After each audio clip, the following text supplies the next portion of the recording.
evening to you all. What a fantastic, inspiring event. Shikoff to JNF and to all the organisers. And I want to also acknowledge the distinguished guests we have here tonight. And we also have some people from outside the community who have come to show their friendship. It proves you don't have to be Jewish to support Israel and to support the JNF. I've been given 1 minute to introduce Ian Britza, whose music you were enjoying earlier on, and shortly he's going to share some more music and a few words with you. Ian doesn't really need much of an introduction, but I'll use the minute to remind you of a few things and perhaps tell you one or two things you may not know about him. He was born in WA and grew up in a very tight-knit family, a devout Christian family, and he's a man of faith. And when he was elected to represent the people of Morley in 2008, from the very beginning, it became clear that he is a man of conviction and ethics, who's got no problem whatsoever in distinguishing right from wrong and good from bad, and has no problem telling it as he sees it. In his maiden speech in Parliament, he spoke about some of the key principles that are dear to him, including, of course, his wife and family, and also his love for Israel.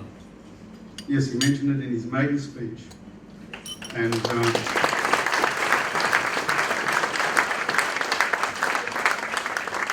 needless to say, that attracted my attention, and I was really keen to meet him, which I did very quickly. And it's been quite a few years now. I'm very glad to say that I've spent a lot of time with Ian on many occasions, and he and his wife Penny and his son Samuel have been at our Shabbat table, and we're very, very happy and proud to number them amongst our dear friends. Now, Ian, you may not know, has a special love for the JNF, and I remember when it started, Dan Springer mentioned the event with Avigdor Kahlani a few years ago over in the Carmel School, and I still remember that evening because Ian came running over, very, very inspired and really keen to do something for the JNF. And behind the scenes, he's sought ways to do that. He's worked with Ganit before, now with Ilana, to find a way to contribute, and he and Penny are very keen to do that. So, and I'd like to finish with one little anecdote.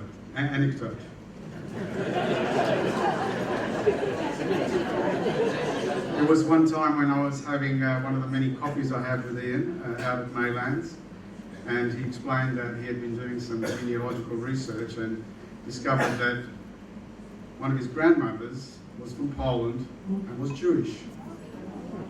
And I, of course, inquired which grandmother. And yes, it's his maternal grandmother.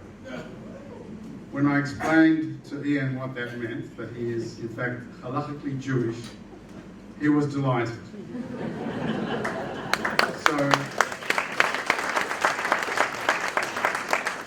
So please welcome Ian to say a few words and share some more music. And we can say that he's not just a friend of the Jewish community in WA, he's a member. He was the first person to call me a Jew. And I think I struggled because I didn't know what that meant. But I am genuinely honoured tonight, and there's a couple of things I want to say. Before I've been working on an arrangement as my gift to you for JNF tonight, but to Ganit, who I met her earlier tonight, and she has been a wonderful encouragement to me. And then Alana took over, and I want to thank you both and the JNF committee for trusting me. It's not easy to trust a politician, but it's very easy to trust a parliamentarian. And you may not have noticed, but my second arrangement was a romantic melody. And they say that it's not good for a politician to be romantic, but I remind everybody I'm not a politician, I'm a parliamentarian. And so therefore I can be romantic. And I do remember and the reason I'm saying this is because if you don't have a passion, you'll never achieve anything. And I just think romantics are the most passionate people. And I remember when I was 16 years old and I had just awoken. I trust you know what that means. I used to play the organ in church, and all the girls were sisters at that point. And I remember the next week, they all looked pretty good. And I didn't really understand why, but something had occurred, and it didn't pass the attention of my father, who took me aside after about a couple of weeks, and he said, I want to say a couple of things to you, Ian. And I've never forgotten what he said, but he did say to me, Ian, young women are not apples on a tree to take a bite off and discard. And I thought, well, there's a few apples discarded at my school. But I do remember that, because you see, that romance and honour for women is a test of a man's character. And I have always looked at men, and when I've looked at them and I've listened to them, I actually have tested their character by how do they honour women. Because if you don't know how to honour a woman, then you don't deserve to be where you are. And that's something that I believe in my heart.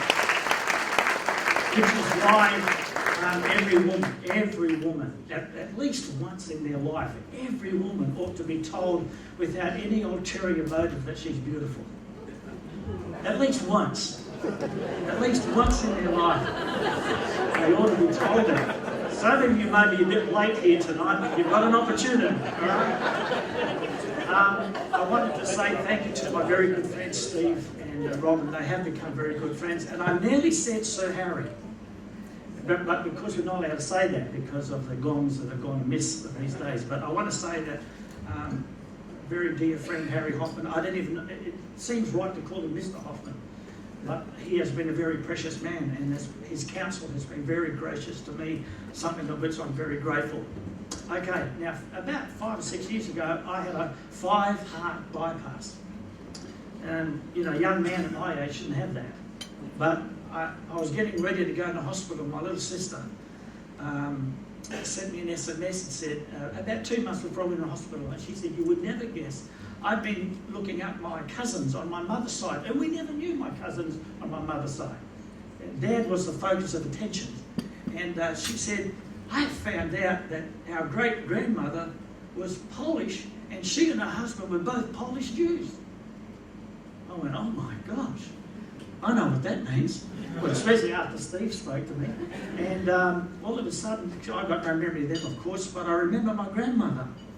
Very, very precious lady. And I couldn't understand. My mother, of course, passed away in '93. And this is 2010, 11, and I'm thinking, why would my mother not share that? And unless you're a part of the community, only you would know. But we who've never known that, we wouldn't know. Why would you not so much hide it, but why would you not share it? And only then I began to look at our upbringing and realised our food was kosher. And it never even dawned on me. And although we didn't celebrate, I say celebrate, we didn't honour Shabbat on Saturday. Sunday was definitely Shabbat. And I'll tell you what, everything shut down and everything was cleared. Mum did all the work on Saturday to prepare for Sunday, like you all prepare on Friday, so that you could rest on Saturday.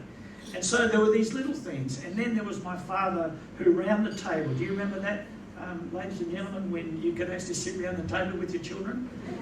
I remember those days, and my father would open up the book and teach us. And I was only about 9, 10, 11, but I remember him expounding 1st and 2nd Samuel. So I knew all about Samuel, I knew about David, I knew about his life and family, even as a young boy. So all of a sudden, the Torah became very important to us, as it has become more so in these last few days. So when I heard the general speak, there was a heart's desire to be involved. And I know it's very hard to get a politician because we didn't want it to be political. I just wanted to say, how can I help? And I remember Steve said, when are you coming to Israel? I've already been in 1998, but I cried for 10 days.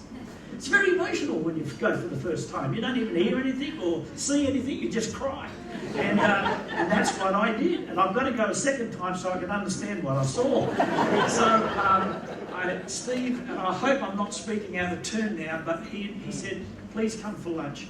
And when I went there, the former ambassador, Yuval, was there, and we had a 2.5-hour discussion. And I said, I'm not going back to Israel with my wife and son until I'm allowed to help raise money for Israel. And I said, I just said that to them privately. That was 3 or 4 years ago. And we just look for a way to do it. And it seems such a small thing to do tonight, to just play for you. But this is what I want to do. Tonight, I feel like what I'm doing can't be compared to Miss Judy. I hear that, and I sort of feel, my gosh, how do I understand that? Well, you know what I did?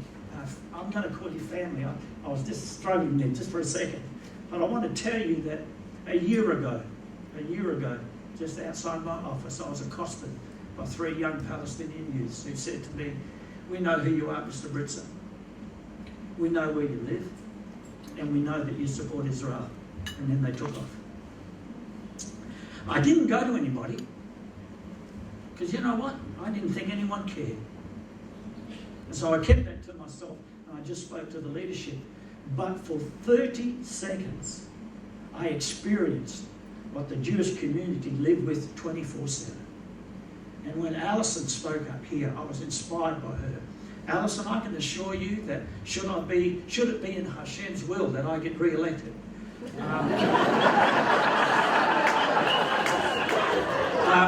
I can assure you that I will bring my family, I will see your home, and it will be without taxpayers' dollar.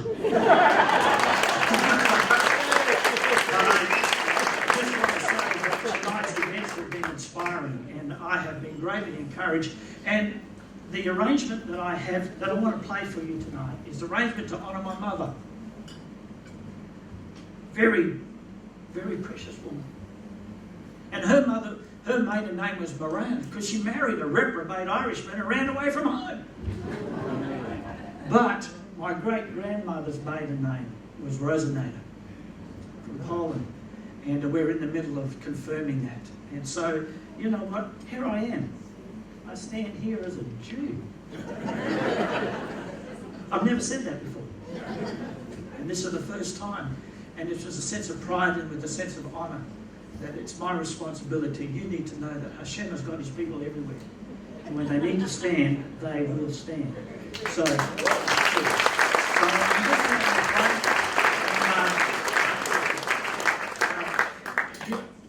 You may not know the first bit, but you'll certainly know the second part of this arrangement. The first arrangement is called El Shaddai, made famous by a singer called Amy Grant.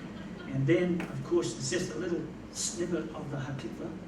And then there is a piece that is synonymous with Israel. And I dedicate this to you tonight and trust that you will support JNF like you have never done before.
behalf of the Jewish National Fund and all of us here tonight, to thank you so much for your story and for playing the piano. It's lovely.